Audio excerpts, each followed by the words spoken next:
HSC 25 batch তোমরা আগামী 10 দিনের মধ্যে যদি তোমাদের সবগুলা বই সুন্দর করে একবার শেষ করতে চাও তাহলে এই ভিডিওটা তোমার জন্য। তো দেখো আমরা বেসিক্যালি তোমাদের বাংলা, ইংরেজি এবং আইসিটি অর্থাৎ সবার জন্য যে বেসিক সাবজেক্টগুলো আছে সেইগুলা, এবং তুমি যে বিভাগেরই হও না কেন, সায়েন্স, আর্টস কিংবা কমার্স, সেই বিভাগ থেকে কিভাবে বিভাগীয় 4টা সাবজেক্ট অর্থাৎ টোটাল এই 7টা সাবজেক্টের তোমাদের যে মানে 13-14টা পার্ট আছে, সেই 14টা পার্ট কিভাবে তুমি সুন্দর করে শেষ করবা। তো প্রথমে দেখো এই যে বাংলা, ইংরেজি এবং আইসিটি এই সাবজেক্টগুলা কতটা গুরুত্বপূর্ণ এবং সেই হিসাবে তোমার কেমন টাইম দেওয়া উচিত শেষ সময়ে। তো আমি যদি একদম লিস্ট করি যে বাংলার জন্য হচ্ছে বাংলা প্রথম, তারপরে হচ্ছে বাংলা ব্যাকরণ বা বাংলা দ্বিতীয়, এই দুইটা সাবজেক্ট তুমি কতদিন সময় নিবা বা এই দুইটা সাবজেক্ট তুমি কিভাবে শেষ করবে। দেখো বাংলা প্রথম পত্র যখন তুমি শেষ করতেছো তখন তোমার উচিত বোর্ড বইটাকে শেষ করা, মানে এই পড়াটা হবে তোমার যেহেতু হাতে আরো বেশি একটু সময় আছে, বেসিক যে জিনিসগুলো আছে সেগুলাকে খুবই স্ট্রং করা। কারণ তুমি যদি এখন বইগুলাকে একদম ভিতর থেকে সবকিছু পড়ে পড়ে শেষ করতে পারো তাহলে দেখবো অটোমেটিক্যালি তোমার ওই যে প্রশ্ন সলভ বলো, বিগত সালের আসা প্রশ্নগুলো বলো, অটোমেটিক্যালি হয়ে যাবে। তো আমাদের যেহেতু আরো অনেক দিন সময় আছে, মোটামুটি তোমাদের 30 দিনের কাছাকাছি সময় আছে, তো এই জন্য আমরা প্রথম 10 দিনে কিভাবে বইগুলো শেষ করব এই বিষয়টাই আজকের ভিডিওতে দেখব। তো দেখো এই জায়গাতে বাংলা প্রথম এবং বাংলা দ্বিতীয়র, বাংলা প্রথমের জন্য তোমাদের যে বোর্ড বইটা আছে বাংলা প্রথমের, এই বোর্ড বইটাকে তোমরা জাস্ট রিডিং পড়ে A to Z শেষ করবা। একদিন টানা চাপ নিয়ে তোমরা শেষ করতে পারো এটাকে। এবং এখন আরো একটা এই জায়গাতে বিষয় আছে, বাংলা সহপাঠ যে বিষয়টা আছে ওইটাকেও এখনই পড়ে ফেলো। কারণ তুমি যদি এখন ওইটাকে শেষ করে রাখো তাইলে পরবর্তীতে গিয়ে তোমার আর ওই যে একটা প্যারা খাওয়া যে চাপ, তোমার সহপাঠ এইটাকে শেষ করতেই হবে রিডিং করে, এই চাপটা থাকবে না। এবং পরবর্তীতে দেখবা তুমি যদি এখন না শেষ করে রাখো পরবর্তীতে ওইটার সুন্দর করে একবার রিডিং করে শেষ করতেই পারবা না। সো আজকে থেকেই তুমি যদি এক এক করে সাবজেক্ট পড়ো, যে ধরো তুমি একদিনে একটা করে শেষ করতে চাও আগামী 10 দিনে, তাইলে মনে করবা যে তোমার হাতে পরীক্ষার আর একদিন সময় আছে 24 ঘন্টা। এই 24 ঘন্টার মধ্যে তোমাকে এটা সুন্দর করে শেষ করতে হবে। এবং পরবর্তীতে ধরো আজকে তুমি সন্ধ্যা থেকে পড়া শুরু করলা, আজকে সন্ধ্যা এবং কালকের সারা দিন তুমি বাংলা প্রথম পত্র গদ্য আর পদ্যগুলা শেষ করলা, এবং রাতের বেলা গিয়ে সহপাঠটা পুরোটা শেষ করে তারপরে তুমি ঘুম দিবা। অর্থাৎ মোটামুটি একটা 24 ঘন্টা বা একটা এরকম মানে একদিন ফুল টাইমের মধ্যেই তুমি সবকিছু বা 1.5 দিন টাইম নিয়ে তুমি এই দুইটা অংশ শেষ করলা। অর্থাৎ দেখো বাংলা প্রথমের জন্য তোমার 1.3 বা 1.5 1.5 দিন চলে গেল। ওকে, এখন দেখো বাংলা দ্বিতীয় থাকবে। এই বাংলা দ্বিতীয়র জন্য পরের দিন যখন তুমি ঘুম থেকে উঠলা ওই দিনের সকাল বেলা থেকে শুরু করে একদম রাত পর্যন্ত শুধুমাত্র 30 নম্বরের জন্য পড়বা। হ্যাঁ, মানে যে ব্যাকরণিক যে বিষয়গুলো আছে, অর্থাৎ তোমাদের ব্যাকরণের জন্য যে 6টা টপিক পড়া লাগে সেই 6টা টপিক তুমি শেষ করলা। তাইলে তোমার কতদিন চলে গেল? প্রায় হচ্ছে এই জায়গাতে আমি যদি আজকের রাত থেকেই তুমি শুরু করে দাও তাইলে আগামী 2.5 দিনের মধ্যে তোমার সবকিছু শেষ হয়ে যাচ্ছে। মানে আজকের রাত বাদ দিয়ে আগামী 2 দিনের মধ্যে তোমার এই বাংলার সবকিছু প্রয়োজনীয় সবকিছু শেষ হয়ে যাচ্ছে। ওকে, এখন যে অংশগুলো বাকি থাকবে সেই মানে মেমোরাইজিং পার্ট বলো, আরো বিভিন্ন যে বিষয়গুলা বলো, এগুলা যেগুলা বাদ থাকবে সেইগুলা পরবর্তীতে আমরা একটা সময় গিয়ে অবশ্যই পড়বো। বাট আমাদের কনফিডেন্স বিল্ড আপ করার জন্য, প্রিপারেশন ভালো রাখার জন্য আমাদের কিন্তু এই জিনিসগুলো এখন পড়ে রাখা উচিত। আর বাকি জিনিসগুলো আমরা পরে যখন সময় পাবো তখন ডে বাই ডে সুন্দর করে পড়বো। এখন দেখো এই যে বাংলা আমাদের হিসাবটা চলে গেল, এখন ইংরেজিটা কিভাবে শেষ করবা। দেখো ইংরেজি শেষ করার জন্য তোমরা বেসিক্যালি প্রথমে ফোকাস করবা হচ্ছে ইংরেজি গ্রামার অংশকে। ওকে, ইংরেজি গ্রামারের প্রত্যেকটা টপিককে একবার করে রুলগুলাকে তোমরা ঝালাই করো। 2 বছর ধরে যা যা শিখছো সেইগুলাকে প্রত্যেকটা রুল মানে প্রত্যেকটা নিয়মের সবগুলা রুল তোমরা একবার করে একদিন টাইম নিয়ে শেষ করে ফেলো। ওকে, তার মানে তুমি একদিন টাইম নিবা, ওই দিনের মধ্যে শুধু রুল পড়বা এবং প্র্যাকটিসগুলা পড়বা, মানে পুরো গ্রামেটিক্যাল রুলগুলাকে তুমি রিভিশন করবা। আর একদিন টাইম নিয়ে এই যে ইংরেজি প্রথম পত্র এবং ইংরেজি যে দ্বিতীয় পত্র আছে এই দুইটার যে মেমোরাইজিং পার্টগুলো আছে, ওকে, মেমোরাইজিং পার্ট এগুলা তুমি কোথা থেকে পড়বা, কিভাবে পড়বা, কিছু ফরম্যাটিং এই জিনিসগুলো সম্পর্কে আইডিয়া নাও এবং তুমি প্রত্যেকটা জিনিস কিভাবে লিখতে হয় এই জিনিসটা সলিড ভাবে মাথায় নাও। যেমন ধরো informal letter, formal letter, email, এগুলা কিভাবে লিখতে হয়, অ্যাপ্লিকেশন কিভাবে লিখতে হয়, তারপরে মনে করো প্যারাগ্রাফের যদি তোমার কিছু টেকনিক জানা লাগে, এই জিনিসগুলাকে এখন তুমি গোছায় রাখো, তাইলে দেখবা অনেক বেশি তোমার পড়াশোনা হচ্ছে। এবং বাংলা ইংরেজি যে প্রথম পত্র আছে এইটা এখন তোমার পড়ার প্রয়োজন নেই।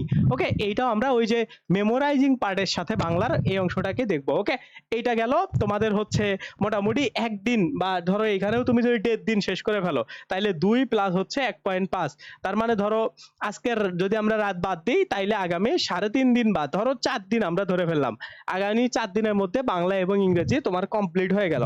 এখন আইসিডির ক্ষেত্রে তোমরা কি করবা? আইসিডির ক্ষেত্রে কিচ্ছু করার দরকার নেই, প্রথম দ্বিতীয় অধ্যায়টাকে সুন্দর করে রিভিশন করবা। মানে মনে করবা এটা তোমার মেইল পরীক্ষার জন্য তুমি পড়তেছো, তুমি যদি ভালো করে রিভিশন করতে চাও তোমার এই যে আইসিডির প্রথম অধ্যায়ের জন্য তোমার টাইম লাগতে পারে ধরো এইরকম 2 ঘন্টা, দ্বিতীয় অধ্যায়ের জন্য এরকম 2 থেকে 3 ঘন্টার মতো টাইম লাগতে পারে। অর্থাৎ প্রথম এবং দ্বিতীয় অধ্যায় তুমি যদি একদম খুবই ভালো করে মুখস্থ করতে চাও তোমার 5 ঘন্টা টাইম চলে যাবে। এই 5 ঘন্টার সাথে তুমি কি করবা, এই যে আইসিডির তৃতীয় যে চ্যাপ্টার আছে, তৃতীয় চ্যাপ্টারে শুধু ম্যাথ গুলাকে ভালো করে ঝালাই করবা, রিডিং করার কোনো প্রয়োজন নেই, কারণ তুমি অলরেডি চাপ কমায় রাখতেছো প্রথম এবং দ্বিতীয় অধ্যায়ের রিডিং পড়ে। সো এই জায়গাতে ম্যাথমেটিক্যাল বিষয়গুলো করবা এবং চতুর্থ অধ্যায়টা আবার সুন্দর করে রিডিং করবা।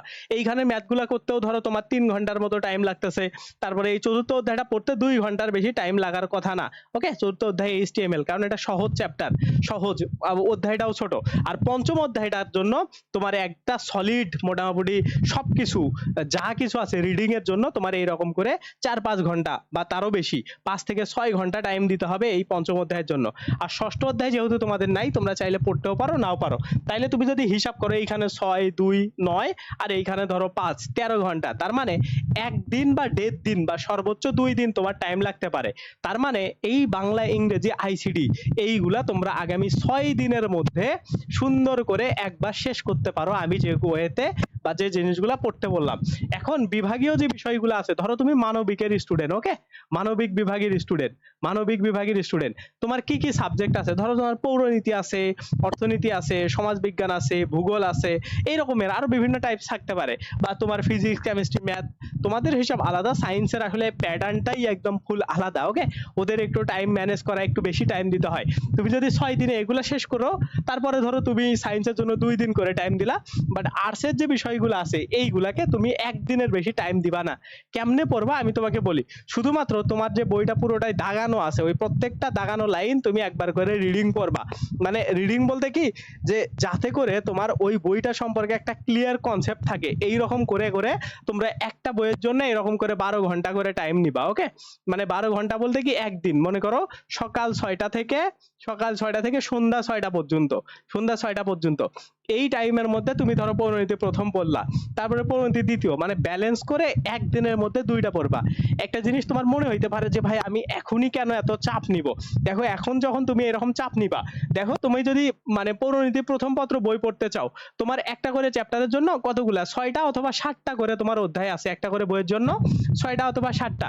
এখন একটা করে অধ্যায় যদি তুমি 1 ঘন্টা করে পড়ো, এইভাবে ভাগ করে নিবা, একটা করে অধ্যায় যদি 1 ঘন্টা পড়ো তাইলে 6টা অধ্যায়ের জন্য তোমার লাগতেছে 6 ঘন্টা। ওকে, তার মানে একটা দিনের মধ্যে এই যে সকাল 6টা থেকে সন্ধ্যা 6টা পর্যন্ত তুমি 6 ঘন্টা টাইম ইজিলি বের করে 6টা চ্যাপ্টার সুন্দর করে পড়ে ফেলবা। তারপরে আবার ওই দ্বিতীয় পত্রের জন্য সেম ভাবে 6টা চ্যাপ্টার 6 ঘন্টা ধরে পড়ে নিবা। এই রকম করে যখন চাপ নিয়ে নিয়ে প্রতিদিন তুমি একটা করে সাবজেক্ট পড়বা, দেখবা ঈদ আসতে আসতে তোমার একটা এত ভালো কনফিডেন্স আসছে যে তুমি অনেক ভালো কিছু করতে পারবা। এরপরে আগামী 10 দিন এইরকম করে সবগুলা সাবজেক্ট শেষ করার পরে তা এইরকম করে তোমার 4 দিনে শেষ করবা, আর এইখানে 6 দিন, তাইলে 10 দিন। এরকম করে 10 দিন যখন তুমি পড়বা, পড়ার পরে বাকি যে জিনিসগুলো বাকি থাকবে সেগুলো 1 বা 2 দিন নিয়ে পড়ে নিবা। এইভাবে আগামী ঈদের আগেই মোটামুটি তুমি যদি চিন্তা করো, ঈদের আগেই তুমি চাইলে বইগুলাকে একবার সুন্দর করে আগামী 10 দিনে পড়তে পারো।